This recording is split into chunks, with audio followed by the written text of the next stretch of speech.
Hey guys, welcome back to my channel. I hope you're having a fantastic day, and I'm extra excited today because you guys, we are this close. We almost have 20,000 subscribers. If you are not subscribed, please subscribe. Let's make this happen. Can we do it today? It's a big goal, but I think we can do it. And thank you so much to everybody who is already subscribed.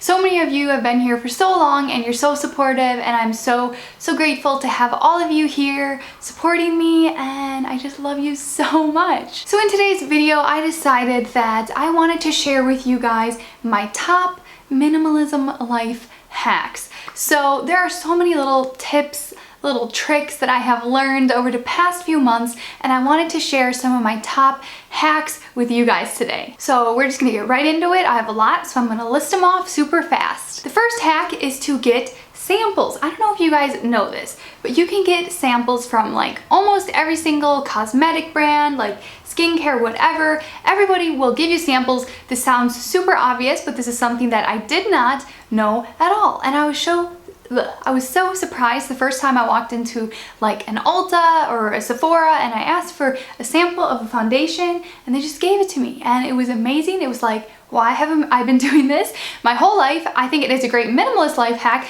because you're not gonna buy things that you don't like. We've all had the experience that you buy a foundation, maybe they even put it on you in the store and you love it, and as soon as you get home it's just not wearing the way that you expected, so you end up giving it to a friend or throwing it away or donating it or whatever, and it's just kind of a waste of your time and money. So getting a free sample is a great way to make sure that you love a product before you commit to buying the full, size. This is a little sample from Lush that I have right now. They'll give you samples of anything in that store, which I think is amazing. So you don't have to waste your time, you don't have to waste your money, and you don't end up buying things that you do not like. My next hack is to use the library. My mom would be so proud of me for this one because she used to be a librarian, but we used to buy books all the time. We used to buy movies, stuff like that. We would, I don't know you guys, we would just buy like media, and really, especially if you live in the United States, I don't know about every particular country, but use your library. It is a great resource for books, for movies, for educational things, for so many things.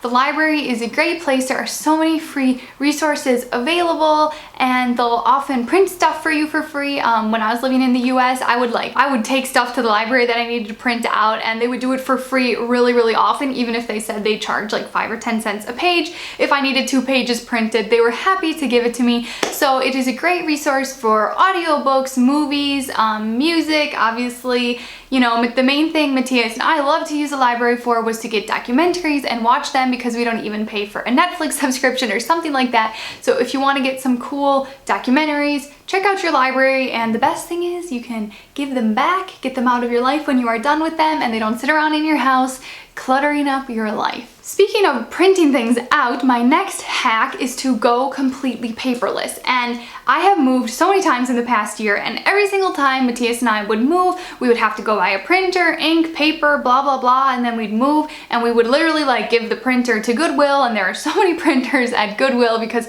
they're so cheap. Like, it's the kind of thing nobody even buys used because you can get printers so cheap for new. So it was just super wasteful, always buying new printers all the time. So this is the first time we moved that we said, hey, we are not gonna get a printer. If something needs to get printed, I'm sure that there is a way to do it electronically. We buy all of our train tickets with the phone. The conductor will scan them straight from the phone.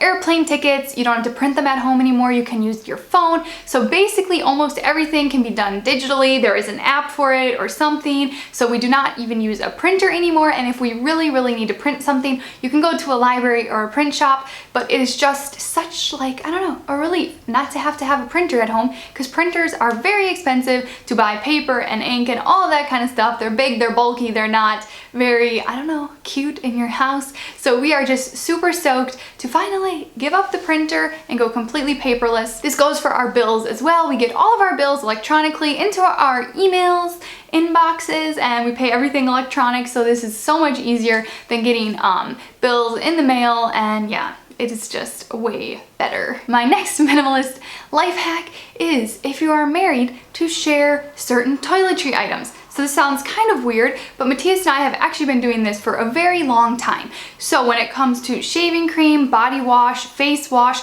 there's almost always like a male and a female version. We just tend to buy the male version, like the men's shaving cream, men's face wash, men's body wash, and I'll use it as well because I don't really care about the smell. It usually doesn't linger that long anyways, and even if it does, you know, men's stuff, it smells pretty good. We're not gonna do it the other way around and make my husband smell like pink flowers and stuff, because that might be kind of, I don't know, maybe it's not weird for some people, but I don't think that's his favorite thing to smell like. So if you are married, consider buying like gender neutral type of bathroom products. So shaving cream, face wash, body wash are the main things. Shampoo, we tend to buy women's shampoo and then my husband uses it. So we don't have so much clutter in our shower and we can save money, and yeah, we really think it works quite well, because what is the difference between men and women's shaving cream other than the marketing?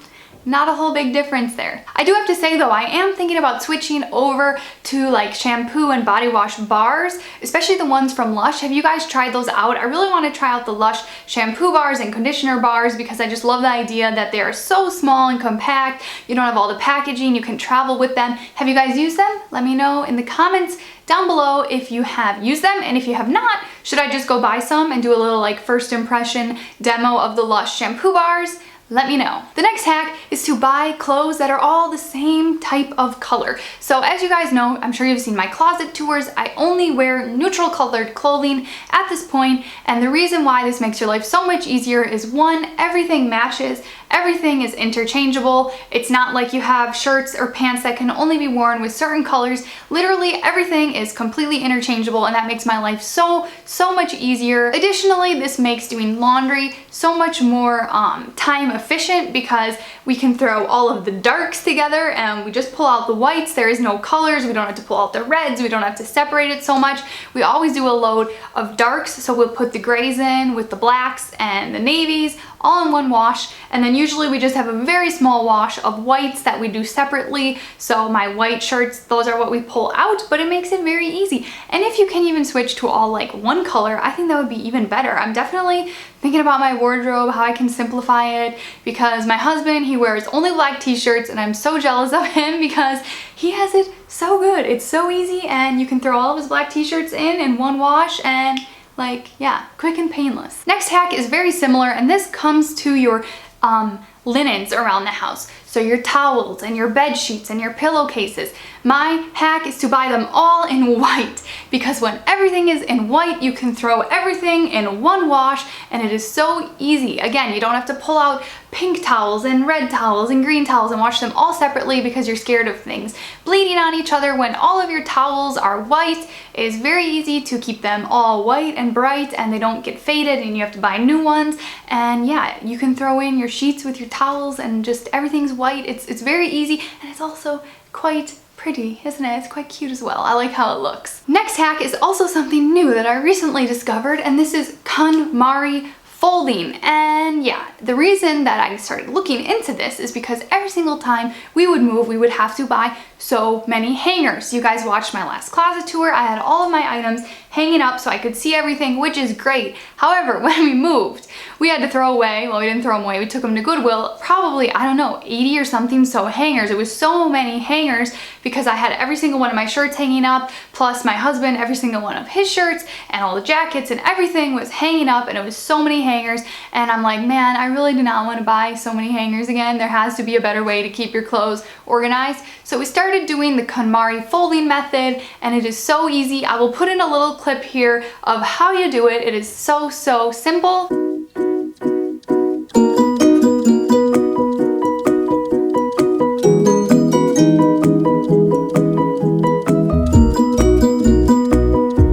Benefit of this is that you don't have to buy hangers. You can fold everything and you can see exactly what you own, and nothing gets wrinkled this way. You can throw it in a suitcase, and I just find that this kind of folding method travels really nicely. It looks great in your closet, and I just love that I don't have to buy so many hangers. If you're trying to keep your closet to a minimum, a great trick is every time you have a special event, a lot of people tend to go out and buy a special dress for a special event, but what I usually do is borrow something from a family member. So when I was in Florida, I was going in my mom's closet, in my sister's closet to like get an outfit if I needed something for, I don't know, a picture or a video or there's a special occasion. Instead of going out and buying something, I had so many family members that had plenty of clothes that I could borrow and I would give it back and I could save money and I don't have to keep something with me that I don't really use often. I did this recently, like last week when I went to a gala dinner. I borrowed a dress from my sister-in-law and it worked so great. I'm like, I need to do this more. Every time there is a special occasion, ask around, ask your friends, ask your family before you go and buy a dress. I know it is so tempting when you want to look extra special. You feel like you need to go and buy something, but you probably have somebody in your life with a closet full of clothes and I'm sure that they are more than happy to let you borrow it and then you can give it back when you are done, and yeah, I like that. Next one is definitely not applicable for everybody, but this certainly works for my husband and I, and that is to ditch your car if it's possible. I get it, if you live in the US, you cannot really get around without a car. It is just not possible, but we have found since we moved to Europe and got rid of our car, oh man, our life is so much more simple. We don't have to go to the gas station all the time where we would tend to buy candy and sweets and junk food and just overall like the unhealthy bad things that they sell at gas stations. We don't have to go get our oil changed all the time. We're not constantly dealing with a flat tire or something like going wrong, because you know how cars are. Even if you have a brand new great car, things always go wrong. So we have found that our stress level has decreased significantly since we do not own a vehicle. We feel like it's a very healthy change because we bike everywhere now, or we walk if we're just going somewhere close by, and it is just such a great way to combine exercising and transport all in one if you can bike. And I think if possible, if you live in Europe, if you live in a city, really think about how much you're using your car and if you really need it, because yeah, if you can sell it, your life will be a lot more simple, and maybe you can even take the money from selling it and put it into something more, I don't know, meaningful to you, or just save it up. Alright guys, that is all the hacks I'm gonna list today. I do have a few more. I could do another one of these. If you want another one of these videos, make sure you give it a thumbs up. I love you guys so much, and I'll see you very soon in the next video. Bye!